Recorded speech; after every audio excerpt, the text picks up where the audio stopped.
class hero, such you feel clever and despise the fool.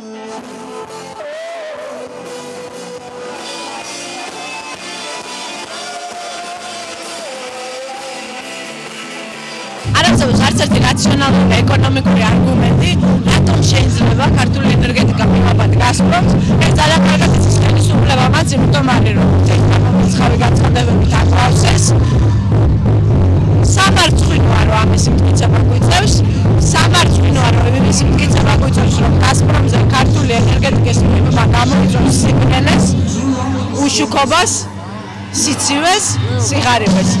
ხალხი იქნება ნავთობებთან ბიძინა ივანიშვილი იქნება თბილად თუ ჩვენ ეს დავუშვით გაზპრომი არის ძალიან სახიფათო პარტნიორი ის არ არის მხოლოდ გაზი ეს არის პოლიტიკური ზეწოლა ეს არის აღიარებული საშიში იარაღი ეს არ არის კომერციული ორგანიზაცია ეს არ არის კომერციული მოლაპარაკებები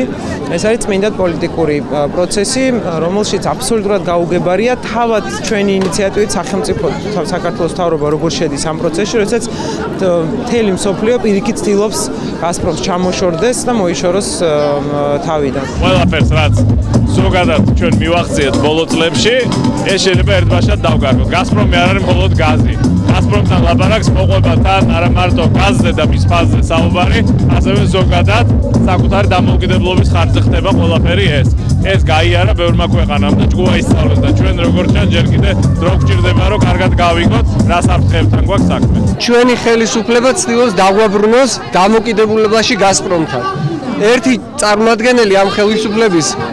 რიტორიკულ კითხვას ხავს რა მოხდება ბომბი ხო არ გამოყვება იმ მილსო იმ მილს გამოყვება პირდაპირ პუტინი გამოყვება პუტინის ინტერესები ეს შემოიტანს პოლიტიკურ კორუფციას ეს შემოიტანს ისევ საქართველოს გაყინვის საფრთხეს და ეს ახეირებს სამ ადამიანს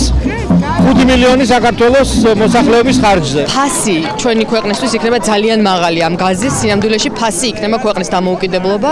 იმიტომ რომ გაზპრომზე დამოუკიდებლობის გაზრდით ჩვენ გავზრდით რუსეთზე დამოუკიდებლობას და იძულებულები ვიქნებით რაღაც ეტაპზე შევასრულოთ რუსეთის მოთხოვნები. გარდა ამისა, რომ მოლაპარაკებები გამჭვირვალე არ არის, საერთოდ მოლაპარაკებების წარმოება მტერთან გაზის მოწოდებასთან დაკავშირებით ჩემთვის როგორც მოქალაქისთვის არის მიუღებელი. გაზპრომისთან მოლაპარაკებები როგორც მიმდინარეობს, მე ეს მაჩვენებს, რომ რაღაცა ფარული ზრახვები არსებობს გარდა იმისა, რომ უბრალოდ არის მცდელობა, რომ რაღაც ესე უნებელი დივერსიფიკაცია გავაკეთოთ, უკეთესი ფასი მივიღოთ გაზზე თუ მოცულობები მივიღოთ დამატებითი. და ეს რო ხდება იმ კომპანიასთან, რომელიც კრემლის პოლიტიკური იარაღია, ყველა ვიცით, რა თქმა უნდა, ამ კომბინაციაში ძალიან ბევრ საფრთხეს ხედავთ.